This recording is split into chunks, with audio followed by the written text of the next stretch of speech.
Hi friends, good afternoon to everyone. Today we are going to learn galvanometer as a voltmeter. म्हणजेच आज आपल्याला गॅल्व्हॅनोमीटरचा उपयोग volt meter म्हणून कसा केला जातो हे आज आपल्याला शिकायचं आहे. ओके, तर voltmeter is an instrument use to measure the potential difference between 2 points in an electrical circuit. It is always connected in parallel with the component across which voltage drop is to be measured. Okay, याचा अर्थ काय झाला तर voltmeter हे एक असं instrument आहे की ज्याचा उपयोग पोटेन्शियल डिफरन्स बिटवीन 2 पॉईंट, 2 पॉईंटमधला पोटेन्शियल डिफरन्स फाइंड करण्यासाठी इलेक्ट्रिकल सर्किटमध्ये केला जातो. आणि व्होल्टमीटर हा कधीही पॅरलेलमध्ये कनेक्ट केला जातो. ओके, समजलं? तर आता आपल्याला गॅल्व्हॅनोमीटर कुठकुठल्या पर्पजसाठी वापरला जातो ते आपल्याला आता शिकायचं आहे. तर आता ह्याच्यामध्ये आपण गेल्या वेळेस आपण बघितलं होतं गॅल्व्हॅनोमीटर ॲज अ ॲमीटर. तर आजच्या तासामध्ये आपल्याला बघायचं आहे गॅल्व्हॅनोमीटर ॲज अ व्होल्टमीटर. ओके, म्हणजेच गॅल्व्हॅनोमीटरचा उपयोग म्हणजेच मुव्हिंग कॉईल गॅल्व्हॅनोमीटरचा उपयोग व्होल्टमीटरमध्ये कसा केला जातो हे आपल्याला शिकायचं आहे. म्हणजेच to convert a moving coil galvanometer into a voltmeter. Okay, to convert and MCG म्हणजेच moving coil galvanometer into a voltmeter the modifications necessary are. म्हणजेच जर मुव्हिंग कॉईल गॅल्व्हॅनोमीटरचं कन्व्हर्जन व्होल्टमीटरमध्ये करायचं असेल तर खालील मॉडिफिकेशन गरजेचं असतं. तर पहिलं काय असतं, पहिला point, it's voltage measuring capacity must be increased to the desired higher value. म्हणजेच व्होल्टेज मेजर करण्याची कॅपॅसिटी इन्क्रीज केली गेलीच पाहिजे. ओके, एका डिझायर व्हॅल्यूपर्यंत. हा पहिला पॉईंट फार महत्त्वाचा आहे, बरोबर. दुसरं point, it's effective resistance must be increase. त्याचा रेजिस्टन्स वाढवला गेला पाहिजे. दुसरा पॉईंट, का वाढवला गेला पाहिजे ते आपण पुढं बघू. दुसरा पॉईंट काय आहे की त्याचा इफेक्टिव्ह रेजिस्टन्स हा वाढला गेलाच पाहिजे. ओके, आणि तिसरा महत्त्वाचा पॉईंट म्हणजे it must be protected from the possible damages which are likely due to excess applied potential difference. म्हणजेच व्होल्टमीटरला आपण प्रोटेक्ट केलं पाहिजे डॅमेजपासून. ओके, त्याच्यामधून एक्सेस पोटेन्शियल डिफरन्स गेला नाही पाहिजे. जर तो गेला तर काय होणार, व्होल्टमीटर डॅमेज होणार. ओके, म्हणून all these requirements can be fulfilled if we connect a resistance of suitable high value means X capital आहे in series with the given moving coil galvanometer. म्हणजेच ह्या सगळ्या रिक्वायरमेंट आपल्याला फुलफिल करायच्या असतील तर रजिस्टन्स हा जास्त व्हॅल्यूचा असला पाहिजे आणि तो मुव्हिंग कॉईल गॅल्व्हॅनोमीटरच्या सिरीजमध्ये जोडला गेला पाहिजे. हा फार महत्त्वाचा पॉईंट आहे. Okay, a voltmeter is connected across the point where potential difference is to be measured.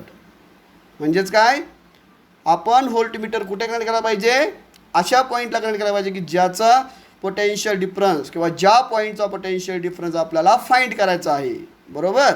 If a galvanometer is use to measure the voltage it draws some current due to its low resistance. Therefore actual potential difference to be measured decreases. म्हणून to avoid this a voltmeter should have very high resistance. Okay, ideally it should have infinite resistance.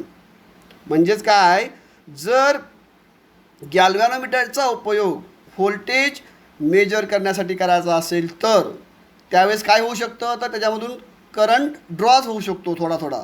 आणि current कधी draw होतो, तर ज्यावेळेस त्याचा resistance कमी असेल किंवा लो रेजिस्टन्स वापरलेला असेल तर त्याच्यामधून करंट ड्रॉ होतो. आणि करंट जर ड्रॉ झाला तर आपल्याला व्होल्टेज व्यवस्थित मोजता येत नाही. ओके, म्हणून पोटेन्शियल डिफरन्स जर व्यवस्थित मोजायचा असेल तर आपल्याला जास्त रेजिस्टन्स त्याच्यामध्ये वापरायला हवा. ओके, म्हणजेच त्याचा पोटेन्शियल डिफरन्स मोजल्यानंतर कमी होणार नाही. समजलं? म्हणून to avoid this voltmeter should have very high resistance. आणि म्हणून हे जर अवॉइड करायचं असेल तर त्याचा रेजिस्टन्स हा जास्त असला पाहिजे. म्हणजेच ideally it should have infinite resistance. Infinite resistance असला पाहिजे. ओके, हा पॉईंट फार महत्त्वाचा आहे. आता खाली डायग्राम दिली आहे बघा. हा एक्स ओके पॉईंट आहे, रेजिस्टन्स आहे. R is known resistance. Okay, this is galvanometer, Ig is galvanometer current. Okay, this is voltmeter is connected between these 2 points. आता a very high resistance X is connected in series with the galvanometer for this purpose as shown in the figure. म्हणजेच X हा जो unknown resistance आहे त्याचा value माहीत नाही आपल्याला, सिरीजमध्ये कनेक्ट केलेली असते गॅल्व्हनोमीटरच्या. कशासाठी? तर जास्तीत जास्त रेजिस्टन्स या सर्किटमधून फ्लो व्हावा म्हणून गॅल्व्हॅनोमीटरच्या सिरीजमध्ये हा हाय रेजिस्टन्स एक्स कनेक्ट केलेला असतो. आणि the value of resistance X can be calculated as follow. आणि ह्या कॅपिटल एक्स म्हणजे अननोन रेजिस्टन्सची व्हॅल्यू खालील फॉर्म्युल्यानुसार काढली जाते. समजा जर V is the voltage to be measured. समजा कॅपिटल व्ही काय व्होल्टेज आहे आपल्याला जे फाइंड करायचं आहे, तर V is equal to formula असतो I G X plus I G into G. Okay, म्हणजेच काय? I G X is equal to V minus I G into capital G. Okay, आपण आय जी इंटू जी ह्या साईडला घेतला, मग काय झालं? V minus I G into G. तर आता आपल्याला एक्सची व्हॅल्यू काढायचं, काय करणार आपण? आय जी त्या साईडला घेऊन जाणार. मग इक्वेशन कसं होणार? X is equal to V upon I G minus G, किंवा X is equal to V minus capital G upon I G.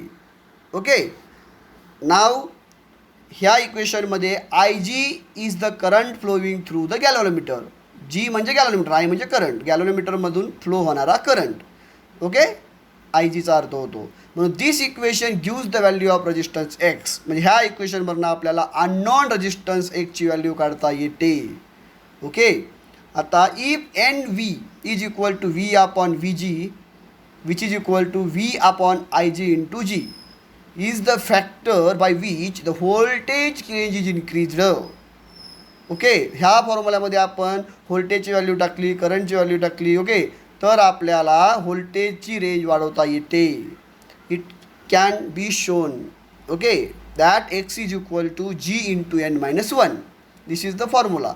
Okay, if you use this formula we can find out the value of unknown resistance x. Otherwise we can increase the value of unknown resistance x. Is it clear? तर हा भाग फार महत्त्वाचा आहे. So today we have completed गॅल्व्हनोमीटरचा voltmeter म्हणून कशा प्रकारे उपयोग केला जातो. ओके.